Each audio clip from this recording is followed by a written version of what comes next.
You will start to notice as your collagen declines, the amount of collagen as you age, you will start needing to repeat these procedures at about a year and a half. Mine started at about a year and a half. On a run from my given disaster, speed away from the holy mind, pride. That's where I never thought it would matter. Hi guys, it's the end of the workday. I thought I'd hop on and kind of give you guys a 2-year update on the procedures I got 2 years ago. One was the OShot, the other was the vampire facelift, and the other is the vampire breast lift. To kind of tell you how the 2 years have been, and one of the subscribers had asked for the update on the OShot, so I'll cover that first, and then we'll do the vampire facelift and the vampire breast lift.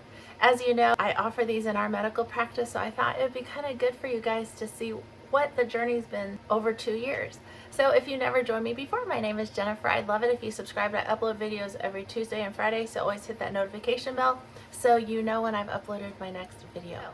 All of these 3 procedures were invented by Dr. Reynolds himself, and when I got it 3 years ago, I was getting trained to provide those for our patients. And they work wonders, not always for everybody, so that's the key. Is I have had patients that it just didn't work on, but the OShot is what we're going to first cover, and sometimes it just doesn't work on everybody. Either patient selection was wrong or the platelets just weren't working, who knows. For me it did work. I'm going to cover that and kind of if it's worn off since then and if I'd get another one. First of all, I got the OShot back 2 years ago, so that would have been in the fall of 2019.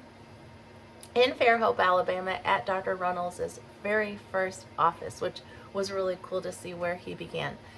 My classmates did a great job. I was their practice person, so I got all 3 procedures done during our training. I got the OShot for urinary incontinence. Some people get them because they want to enhance their sex life. They want the orgasm to feel better. They want the libido to be, or sex drive to be higher. For me, it was just all about not leaking urine, because as you remember, I teach Zumba, so when I yell and put my arms up and then I jump, all the urine would just come out. Not all, but I would squirt. I had COVID about a month and a half ago, and I realized with the really deep coughs that I was starting to leak urine again. I've signed up again on March 1st to have my OShot repeated by Dr. Bonnie Freeling, which is just 45 minutes up the road. That's the nearest place that I could find. Dr. Robert Ferris does them in our town, but I don't want to do that to Dr. Ferris. Like, he would do it and he'd do a great job, but he'd be happy to do it, but I don't want to put him having to look down there because we work together. So I'm gonna have it repeated March the 1st, and I'd have to say it worked right away. Like I said in my first video, which I will link up there, I got it on wasn't it like a Saturday, and then on Sunday, no, I think I got in on a Friday, and then Saturday and Sunday I kind of walked like I had ridden a horse, and it was like really uncomfortable. Then on Monday I felt a lot of libido or horny, so went ahead and gave myself an orgasm, and it felt great. Like, instead of orgasms kind of going up and peaking, it felt like a little rocket that was going to take off, and it felt really, really good. That has continued to this day, like great orgasms.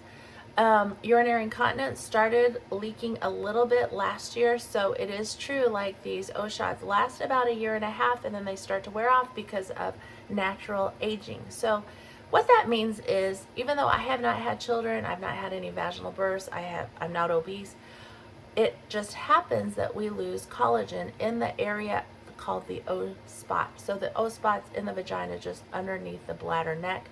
The bladder neck's what keeps the urine from coming up. So it does help, because after I got my OShot, I started making new collagen and I started making new nerves. And so it does help to lift that bladder neck and supply and to provide continence of urine, so that you don't have leakage every time you cough, laugh, sneeze, ride a horse, jump, run. So anything that causes that kind of movement, it really does help. Had urinary, like, dryness, everything that I was not leaking urine for the last probably 2 years, I'd have to say. And then COVID happened to me, and I started having those really deep coughs, like really deep. So I probably think I started leaking urine, like if I had a real urge and I didn't go to the bathroom for a long time, I probably started leaking in the winter of 2021, and then I had COVID a month and a half ago, and I really noticed that I would leak when I had that really deep cough. So I signed up to do another OShot on March 1st because I absolutely believe in it, and I trust Dr. Freeling. She got trained under Dr. Reynolds as well. I could go to Dr. Ferris in a heartbeat, and he'd do an awesome job. He's actually a wonderful vaginal surgeon, but I just feel kind of uncomfortable for him to have to do it on a colleague. So I'm going to have that done March 1st, and I'll kind of update you. So to the subscriber who is asking me about the update, it does truly last about a year and a half, and like I discussed in the prior video that I will link up there, it causes pain, and about, from what I've seen in our practice, it's about the same. 2 out of 100 women will feel a pain score of 4 out of 10. So 2 out of 100 women feel a pain score that is bearable. And that's kind of what I felt too. It just felt like a little tiny pinch, and that's it. What else? So orgasm still just as good. Libido, great. Urinary incontinence has started coming back, which is expected because these are not surgical procedures. So you will start to notice as your collagen declines, the amount of collagen as you age, you will start needing to repeat these procedures at about a year and a half. Mine started at about a year and a half. So second thing is I got the vampire facelift. So as you know, I'm Asian.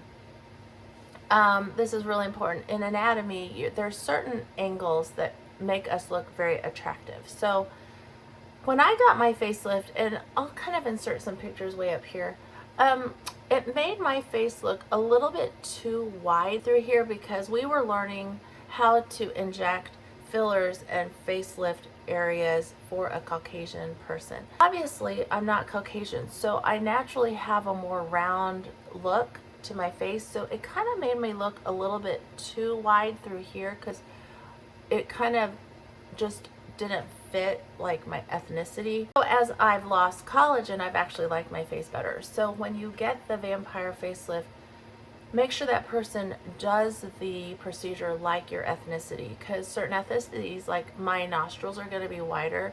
I know where to put filler on different kinds of ethnicity. Like, you're not going to put the same filler everywhere for every ethnicity. Like, beauty is different based on your race. Well, and my face still looks great, and I think it's because of the collagen and the new radiance that you get from the vampire. So I totally believe in the vampire facelift. I probably would have put the filler in different places. They would have had to learn on me because I was the test subject and nobody else would volunteer. It's in that video that I did 2 years ago. So anyway, my facelift still works. Like, it's gorgeous. Like, I love my face. So the third procedure I got was a vampire breast lift. And the breast lift is not where it's going to bring your boobs together from east to west and lift them. It is designed for if you wear a low cut shirt. So the décolletage is the area where the breasts come together really pretty whenever you wear a V low neck shirt or a evening gown. As we age, that skin, when we push the breasts together with the bra, they become crepey. It's designed to plump that area. So mine has continued to last. I didn't have a problem with my breasts to begin with, so I don't know if someone who had wrinkly breasts would have a different outcome, but that's my 2-year review on the breast lift. So still like my breasts. Did it make my breasts a little bit bigger? Hard to tell because I gained 15 pounds during COVID, so it could just be that my breasts got bigger just because I gained weight during COVID. Who didn't? Probably one of my friends didn't. She did naturally slim and totally lost a bunch of weight. But I gained weight because I just kept stuffing my face while I was at home. So I hope that helps. If you have questions, I'm very open. Just leave them in the comments below. I'd be happy to answer them for you. And if you want me to do your vampire facelift, vampire breast lift, OShot, that would make me so happy. I absolutely love doing them in our practice. We restore relationships in our practice with just libido, sex drive, the feeling of a good orgasm. That's really, really, really important for women, and the regaining of continence of urine, so you're not leaking anytime you cough or sneeze or things like that. So just remember, if you want anything to look young, it's called vampire because you're using the person's own blood. We draw a small portion of blood out of that person, prepare the PRP, which in our practice we do use a biological centrifuge called Pure Spin. So we get 7 times concentration of platelets. And if you wanted younger skin, we do it in the face. The PRP is placed in the face. If you want younger and more hair, it's called the vampire hair growth. If you wanted younger decollage, it's vampire bracelet. You want younger vagina with bladder support, it's the OShot. So that's a real easy way to kind of know what to pick and choose when you see doctors that provide this. Always make sure they belong to the Cellular Medicine Association, CMA, because they will trademark that cost and not raise it or lower it, because that is against the rules when we belong to that association. I hope this helps, and I hope more of you kind of investigate if this is something that you guys want to do. To the subscriber that asked me about the update about my OShot, I appreciate you just kind of being curious. Thanks a lot. I'll see you again in my next video. Still it feels like I pretend. Keep on driving and driving.